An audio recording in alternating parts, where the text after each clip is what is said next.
Howdy, friends. My name is Theo Davis. I create lots of art. I create art specifically of Kansas City, and I'm starting to create art of a few other things as well. But this is a painting that I am in the process of doing that's part of the Kansas City Art Mail Club. This is going to be part of the 10th edition. I send over 900 letters to people across Kansas City and 35 states of a print of this particular painting that I'm doing. And so, like, a couple cool things about my mail club. Number one, it's all handmade, every single part of it. So the letter that I write is handwritten, well, not handwritten, but written by me. No, artificial intelligence utilized in that process. All of the artwork is handmade by me in my what I call storybook style art. And it's just a privilege and a joy that I get to send this to over 900 people now. When we started, I had a little dream of sending this to around like 20 or 30 people a month. And you guys have just shown up, and I was able to quit my full-time job as a result of just doing this mail club and you guys finding joy and appreciation in how I capture Kansas City and talk about Kansas City. So maybe you've clicked on this video because you're a mail club member and you've wanted to kind of see the process. How does Theo do these paintings? Or maybe you just saw the thumbnail, you saw a pretty painting, you have no connection to Kansas City, but you're interested in watercolor and you're curious about that process as well. Well, this video will go through my whole process. Basically, it's cool because I actually set up in two different coffee shops as I did this, because I wanted to just like get out of the house, because when I'm home I get lots of interruptions, just because I've got wife and 3 kids, and it's easy for them just to kind of pop their head in my studio and say hey. And also for my own sake, I like sitting in like busy environments because I have like really bad ADHD, and I like to be able to kind of take a break and look around and see all the different things that are going on. So anywho, let's talk a little bit about this painting. So as you see, I've finished all the inking portions of it. That's what I always do. I always like outline everything in a really light pencil. At first, I forget what, I think it's like H2. It's a really light pencil. And then I go over everything in a Micron black ink marker, because that's kind of what gives my art its storybook style. And right now, I'm trying to figure out what I want the sky to be like. So instead of actually putting it down on the real paper, I like to experiment on a different page, especially if it's something that I've not done before. So here I am mixing some, I think that's cobalt blue, along with some light turquoise, and I'm just trying to see what does it look like when it dries. So I went ahead, laid down those colors. I'm letting it dry because it always looks a little bit different dry than it does wet. And right now I'm laying down a base color for a lot of the painting. Now you might be wondering, Theo, why are you putting yellow down? Yellow is not the right color, and there's actually a great reason for this. With my watercolor, I tend to layer my watercolor so that the finished product, at least the original painting, looks so much better than if you were to just use the standard out of the box colors. So I tend to put a base color down, whether it's a warm color or a cool color, and then I'll layer colors on top of that to try and achieve the effect that I want to achieve. So whenever I do grass or trees, I always use a lemon yellow, and then I gradually build on top of that. Same with stone. If I'm painting stone that's in the sunlight, I'll put down a light yellow color, kind of like I just did. And now I'm starting to go back and I'm like, okay, how in the world can I make this stone look more like stone? This is usually the part in the painting process where I'm panicking a little bit and I'm like, oh no, why did I put down yellow as a base? I should have just used gray. I should have just put gray as the stone. But no, you gotta trust the process with watercolor. Because also, something that a lot of people aren't familiar with. In fact, I just told one client who was curious about it, they wanted to add something to the painting. They wanted me just to kind of paint on top of the original. And I had to share, like, oh, that's actually really difficult because watercolor, unlike oil paint or acrylic paint. Well, oil you can kind of do it a little bit, but really watercolor is known the most for being a transparent medium, meaning that whatever layer you laid down is going to shine through the layer that you put over top, because watercolor pigment is really thin. It's really light. That's why you don't generally see very dark watercolor paintings. They're usually a bit lighter, and they use negative space to try and show highlights and things like that. So, because watercolor is a transparent medium, now that I'm putting down some of these heavier greens, that yellow is still shining through some of the original pigment as well as around some of the top of the painting. And it just gives this really rich color, this really rich vibe. And I'm all about it. Once I discovered this in watercolor, I just had so much fun, and I'm still learning like techniques on how to keep layering and bringing the picture more and more to life. There's some watercolor artists out there that they just love, and this is a style thing, they love just kind of the flat watercolor. They love the pigment as it is. They'll lay it down. They might do a little wet into wet so that the colors, when different colors meet on the page, kind of like in my sky where the turquoise, light blue and the cobalt blue meet toward the center of the horse, or toward the top of the horse, you can't really see a harsh edge. That's because I did it when both parts were wet, and so they blend together a little more seamlessly. And so some people, that's all they do, and that's cool, and that's a style in and of itself. But I really like to, like I said, layer my color and keep adding on and on. So now I'm going to start focusing on the horse. Now that I have the rest of the painting with a single layer, I want to try and figure out my value for how dark I want this horse to be. This is going to be just the first pass, and I know that it's going to dry a bit lighter than what I'm putting on. But that's kind of what you got to do. You've got to lay down the color. You've got to put down the scout. And if you've never been here at the Scout, you totally have to go on. I can't tell you exactly where it's at, but if you go on Google Maps and type in the Scout, it'll take you right to it. You'll have to park at a skate park, and then you'll walk maybe 50 yards down a trail, and lo and behold, there is this little statue in the distance. And as you walk closer and closer and closer to it, you realize, oh wait, this is this is not a little statue. This thing is huge. In fact, I think the statue itself is something like 9 feet high, not counting the stone structure that it's sitting on top of.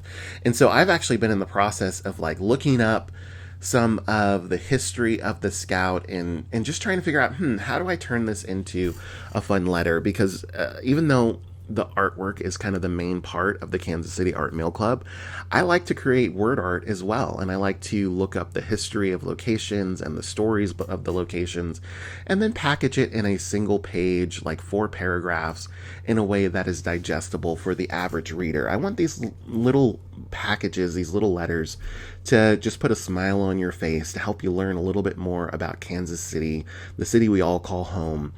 Because if you're like me, you might see a lot of these landmarks, these structures, these buildings, these monuments, and you're familiar with them, but you don't actually know the history behind them. And so that's what I like doing in the letters that come with the Kansas City Art Mail Club. I probably need to make one of the letters like public, just so people kind of get a vibe for what's included, because I'm actually really proud of the letters. And huge shout out to Susie Fagan, who is my editor. She does such a great job helping to take my thoughts and my words and helping to elevate the language of it a little bit. And so she does a great job as well. But anyway, I'm starting to bring in some of the darker values. So with watercolor, you always work from lightest to darkest. You work from one layer to 3, 4, 5, 6 layers. And so if you go too dark with watercolor, you can't go back. Once the darkness is on the screen, it's just, that's where it's at, and you're not going to be able to lighten that. There are some techniques, like you could wet the page and take a paper towel and try and lift up some of the watercolor once it's wet again, but it's never quite the same. So that's one of the reasons these paintings take so long for me, because I really like to take my time. I really don't want to do this a second time, so I take my time and do it right the first time. And as you see, I've already started putting in some of the indigo blue as shadow. I tend to use indigo blue as shadow for a lot of things, and specifically on this painting, you're going to see the indigo blue as shadow between the rock crevices. So that's a different blue than what the Scout statue is. I think the Scout statue is a Payne's gray. And now that it's dried, because I think probably maybe 15 minutes has passed at this point, I'm starting to go back and I'm putting in another layer. I'm like, okay, this is too light, this is too dark, I need to correct that. So I want to make the sky a little bit darker. I want to resaturate that sky a little bit. And then I'm going to add, let's see if I do, a little more turquoise. Yes, I add a little more turquoise, and so I'm letting that bleed into the cobalt blue at the top, so that it's kind of a seamless transition. And for my skies, I always, you could probably see this in real life too. When you look at a sky, the sky above you is really dark blue, or it's a darker shade of whatever blue it is. And then as you look into the horizon, it gets lighter and lighter to the point where it's almost white. And so I'm trying to re-invoke that sense of sky and that sense of space as the atmosphere changes. And so, yeah, that's kind of why you see what you see there. And now I'm going to go back on the Scout and I'm going to start painting in some darker colors. I'm going to paint in some of the highlight, because right now the Scout is completely flat. Like, yes, you can tell some dimensions and some shape to it because of my pen work, but now I want to go back and I want to try and help give this massive statue more form. And so I'm going in with a really thin brush. I only use 2 brushes. I use a thin, I don't know the names of them. It's a thin round brush or a thin pointed brush.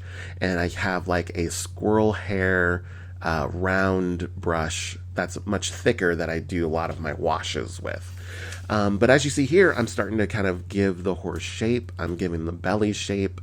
I'm trying to see on the picture where are the shadows, where are the darker parts, and just lifting that out a whole lot more. I found it. It's called Take Care by OLEO. Really cool coffee shop, had a nice little bar, but I didn't realize that they close at 1 o'clock. So even though I set up and I was in the process of making the painting and I was intending to finish there, they were closing up, so I had to change locations. So now I've come back up to the Northland, and I am sitting in the Green Hills Library, the Cafe Novella, I think it's called. It's a beautiful cafe with all, like, I think about 1,000, maybe 1,500 coffee cups strung down from the ceiling. But anyway, if you noticed the change in my environment, that's what it is. Anywho, now I'm shifting back to the stonework, and I'm trying to just, again, darken up the stone, because the sun is actually setting when I took this picture.